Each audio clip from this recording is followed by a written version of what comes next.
Hindi ko talaga akalain may taong ganito.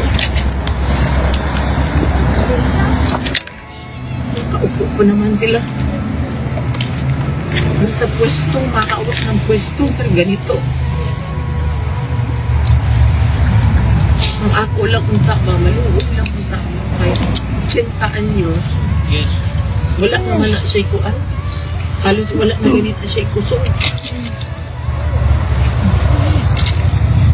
Pag nakita namin yung video, ma'am, ang kuy, nagagalis kami. Galit. Umiiyak kami. Galit. Minsan pagka maano kami ni KJ, siyempre, naubusan kami ng magagandang kwento na pwede ikwento.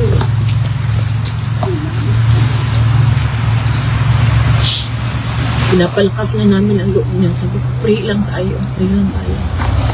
Nung pray na, siya ang nag-pray, nag-lead ng prayer. Isang si Kitty.